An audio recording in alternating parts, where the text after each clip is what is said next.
So what I'm going to start with today is I'm going to talk about something that I feel every small business, every professional, really any leader, it can help them elevate their business, their career, and even their life. So I'm going to talk a little bit about that. But so a little story time. I want to talk about my very first client. And this individual was somebody who would call themselves a fraud. Now, nothing illegal. But they were a fraud because they allowed their ego to stop them from doing the work, the important work that they need to do. All right. This person he experienced a lot of quick success in his career. He was the youngest dean at a college in Western North Carolina. He was told by his leaders he would be the youngest president of a community college here in North Carolina. He worked side by side with the president of the North Carolina Community College system. He met with governors at the governor mansion. He traveled internationally to represent the state. But this person, again, was a fraud because he ignored something that was very important. He ignored what we call the invisible 80%. Have you ever heard of that term? So the invisible 80% are a set of skills that every business owner, every professional, man, even students and families, these are things that can elevate your career, your business, and your life. And a lot of us know what they are. You probably do. You just haven't heard the term the invisible 80%. Such as empathy and vulnerability, creativity, mindset, energy. Energy is what I'm going to talk about today, and rest. So these are the skills that aren't taught in school. These are the skills that are often ignored. And I know that this client, he ignored them because he achieved such fast success, okay, that he felt he was above it. And a lot of times leaders are, right? They'll send their staff in there to get the training, but they'll leave, right? And the staff's getting the training. It's because they're allowing their ego. I'm the leader. I don't need that. And that's bad because these have so much potential. Again, I talked about that can really elevate your career, your business. But mostly, if you ignore them, what happens? You become frustrated. I see all the time in the chamber, we see businesses where the owners are quitting. They come in, they're sobbing. They're like, I'm quitting. But it comes down to maybe a mindset issue, or maybe it was how they were handling customers and they just weren't, showing empathy. And so these skills are so important. And the thing is, all of us know this, right? We've heard have empathy, be creative. But a lot of times life gets in the way. We get busy. Man, I knew about these skills long ago. And in fact, the ironic thing is I'm the one. I was my first client. I'm guilty. I was the one. I ignored it. These skills were below me. I spent 25 years in the North Carolina Community College system coaching students, coaching my team, coaching coworkers, but I didn't coach myself, not back then, and I ignored it. And that's the problem. I remember days I would come home and it was such a busy day. I'm working so hard to maintain the appearance, and my girls wanted to play, and I would sit down and play with them. But you know what? I wasn't there. I wasn't there. I was looking at my phone over here or thinking about conversations, and that's no way to go about life, right? That's just not the right way, because I was a fraud. I was ignoring those skills. And I tell you, it became such a difficult thing for me trying to maintain that appearance, because what I would think is if I slowed down, if I quit, everything would crumble, right? If I didn't wake up in the morning and start right away checking my email and go until 6 o'clock at night, that I wouldn't be seen as this successful, this fast-moving, this go-getter, and everything would crumble. But the great thing was, retiring meant I could now do things differently, right? Could go into business, right? And that was exciting. Immediately upon retiring, we started investing in real estate, and we ramped up quick. We got 13 rental properties in a year and a half. Consulting, I started consulting, got a gig with the governor's office in Appalachian State University. And so again, remember the beginning of my story was kind of fast success. All of a sudden in business was fast success. But you know what? I was still a fraud because I was ignoring the invisible 80%. I was ignoring those skills. And what happened? And for small business owners, you know, wearing all these hats, it's more stressful than a job. And I was not prepared. I was stressed. I'm a fit guy. I jog, I lift weights, but I was having breathing problems from the stress. It was really getting to me. It was challenging. Then the great thing is sometimes you need to hit rock bottom. I mean, I don't know if you've seen Deadpool 2, but Deadpool talks about hitting rock bottom. I hit rock bottom, and it was my daughter who helped me get there. We were walking on the tobacco trail, Greenway, and she said, Dad, you're stressing everybody out. You need to get a hold of your beliefs and your energy because I can't take it anymore. She said, I can't take it anymore. It's my daughter, my oldest. And that helped me hit rock bottom. I was like, I need to do something. It opened my eyes. And the ironic thing is, again, I spent 25 years coaching students, coaching myself, coaching coworkers. I knew this stuff. I pulled out my notes and I put myself through my own rigorous program. I found a mentor and I changed my mind. I elevated my energy. And I just wish, being my first client, I wish I had done it when I was in my 20s and 30s. Because there's so much I could have elevated. I could have reached our ideal life or been heading toward our ideal life much sooner. But that was the challenge. That was the problem. And it actually motivated me to create my own coaching program, which are built on these 4 pillars, but everything within the pillars is the invisible 80%. And now I am on a mission to take this to corporate America, take it to small businesses. We're working through the chambers so that others, people like me, who are stressed out, burned out, they're working hard, but they're not achieving the life they dreamed of, can start to work toward that ideal life, toward the life they want. And we can do it, right? And it's working on your energy. It's looking at how you work during the day with flow and how you rest and recover and the mindset and all the other skills that are built within these pillars. Now, today, we're going to give you massive value, but I can't talk about all of these. We'd be here for another week. But I'm going to focus on energy because I think energy is vitally important for any leader. It's really a competitive advantage. Leaders can elevate their businesses, their employees, their staff through their own energy. And energy, a lot of times people are like, oh, Matt, when you're talking energy, I'm motivated. I'm energetic, but that's not what I'm talking about here. Energy is a vibration. It's an emotion. And I don't know if you've ever walked into a room where immediately you're like, I'm ready to head for the door. It's just low energy. Think of a funeral. I mean, that's kind of low energy, right? Or the opposite can be true. You walk into a room and everybody's excited. They're bouncing ideas off and they're uplifting everybody. That's energy. And that's what a leader, that's what a business owner, that's what individuals can do when they raise their energy. So I'm going to talk a little bit about that. But the challenge with it is we're humans and your energy levels peak and trough during the day. You can't help that, right? After lunch, you're like, ooh, time to relax. That's when you're low energy. It just happens. But if you can master energy, if you can master it, then that's how you begin to live every day at high energy.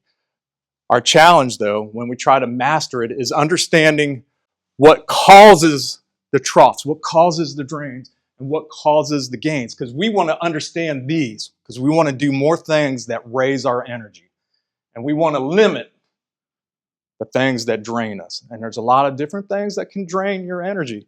Some of the biggest drains for me, obviously, and I have this one in the middle, is sometimes the people. You know, there was people that I used to surround myself with that I had to run away because they were draining energy. Of course, your phone, deadlines, and the calendar, these are all things that are really draining.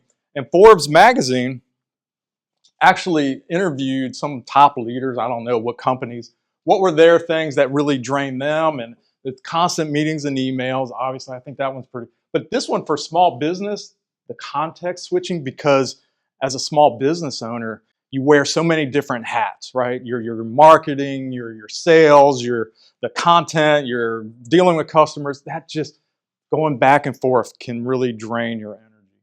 Of course, burnout and decision fatigue. And part of the problem in today's society, at least in my opinion, is there's a lot of people out there, influencers, gurus, people who call themselves experts, who are saying, wake up at 5 a.m. and hit it hard and go until 8, 9 o'clock.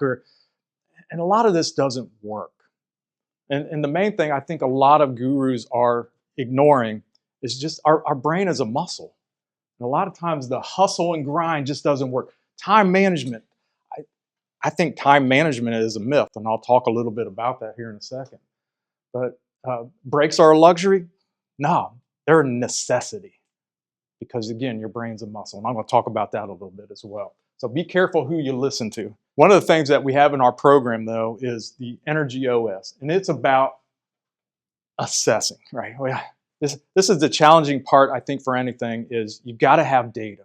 And what we like to do is create an energy profile, because once you have your energy profile, then you can start to structure your day. You can calibrate it. That's really the structure part. You get into your day and just review how things go. And what we do is we use a tool to map and really create an energy profile. But here's what I'm talking about is it's energy management, not time management. Time management, that's like a bucket. And I don't know if you have to-do lists, but to-do lists, they never get shorter. Sometimes they get longer and longer, and they keep growing, and they have a life of themselves. That's not time management. Got to think about your energy and energy management. I'm going to show you how to do that. So we use this tool. It's a spreadsheet. It's so easy, but we look at it. We look at how during the day, how a person, what's going on. So in this model, this is just an example. This person woke up and look, they're green in the early morning, so they're a morning person. I wish I was a morning person.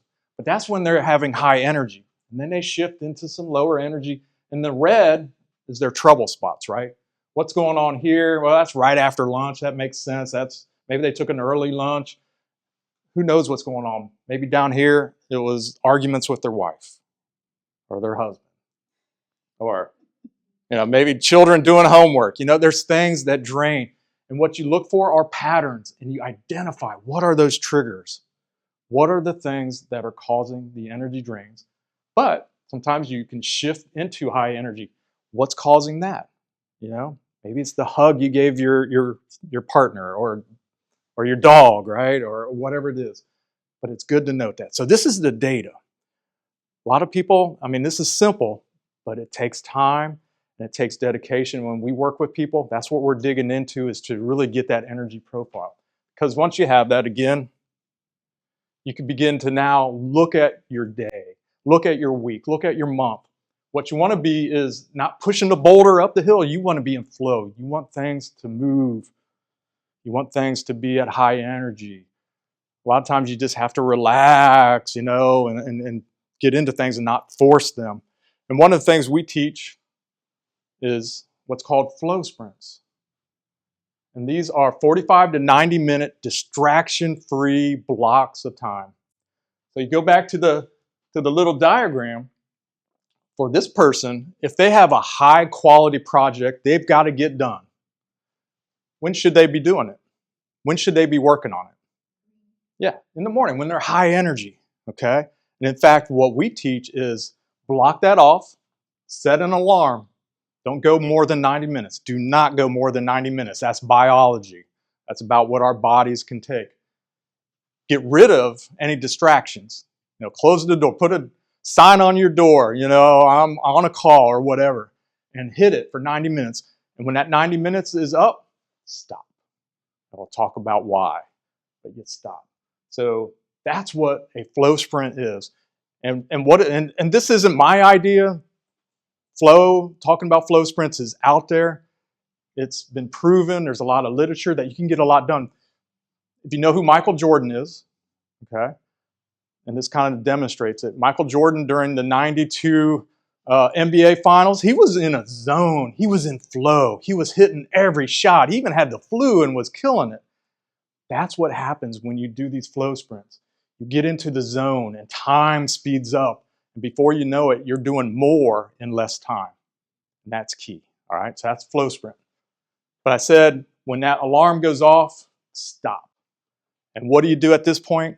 This is when you recover. Your brain, whether you realize it or not, your brain's a muscle and it's tired.